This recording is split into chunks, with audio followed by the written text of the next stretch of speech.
problem. If religion becomes less central, people might explore their identity and values without traditional religious constraints. This could lead to discovering who they are without certain limitations. What are your thoughts on this? What are the certain limitations? Certain limitations could include specific beliefs, practices, or moral codes that are dictated by a religion. Without these, individuals might feel more free to form their own beliefs and values. It could also mean being free from any societal expectations tied to those religious norms. Does that make sense? No, could you break that down for me? Sure. Let me simplify it. If people move away from religion, they might not follow its rules and teachings. This could allow them to decide for themselves what they believe and how they want to live, without being restricted by religious guidelines. What do you think about this idea? What would they believe in? Because all they know is religion. How would they be free? They could start by exploring their own values and beliefs, which might come from personal experiences, culture, philosophy, or science. Being free could mean they have the autonomy to choose their own path, rather than following one set by religious doctrines. It could lead to a more individualized understanding of the world and their place in it. Excuse me. I couldn't help but notice you said them being free. What does that mean? By being free, I mean having the ability to make their own choices about what to believe and how to live, without being bound by the rules and teachings of a particular religion. It means they can explore and create their own set of beliefs and values, rather than adopting those prescribed by their religion. Does that clarify it? A little. Could you simplify it again? Sure.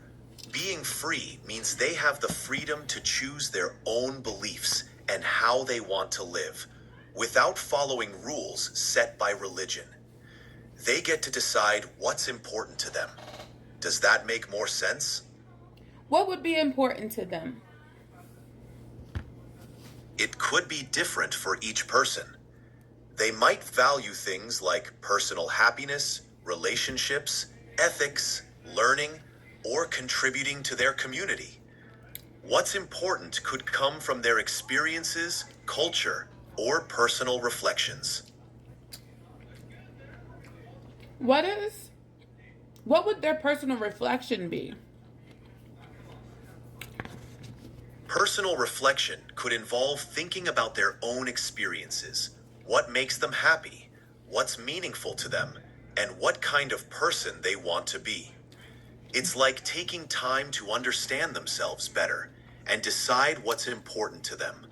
So Does you're that- so you're saying that they aren't really thinking for themselves right now.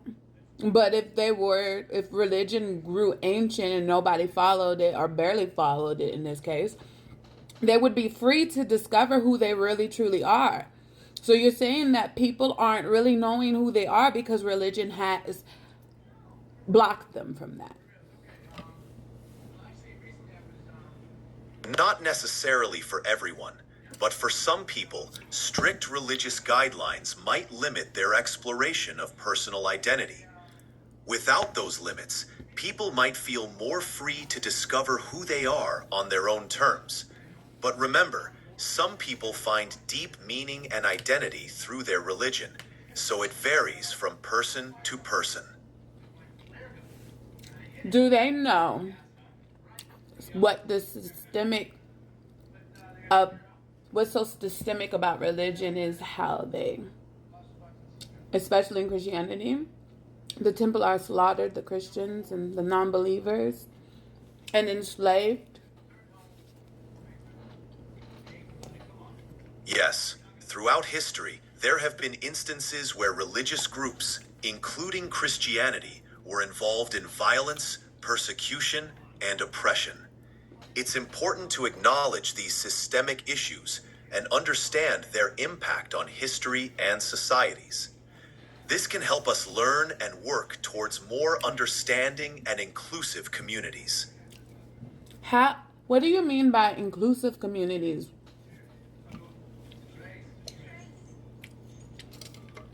Inclusive communities are ones where all individuals are respected and valued, regardless of their background, beliefs, or identity. These communities work to ensure everyone feels a sense of belonging and has equal opportunities. It's about embracing diversity and promoting understanding among different groups of people. Does that clarify it? Could you simplify it again just a little bit for me?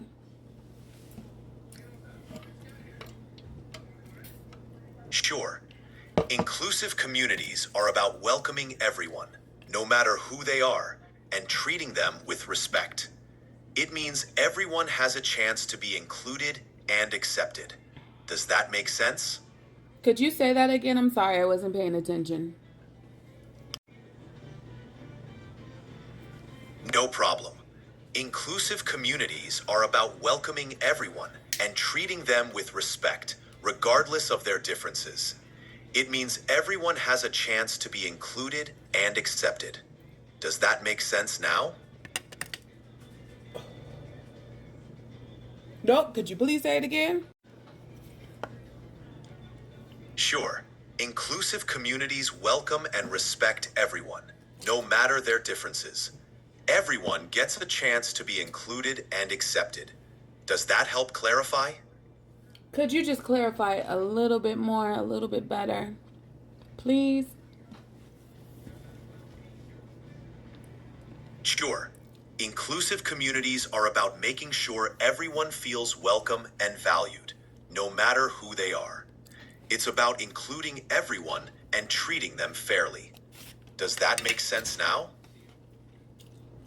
It does, but it doesn't. Because there has always been a huge group of people with the lowest population, they say, always being mistreated and no one respected.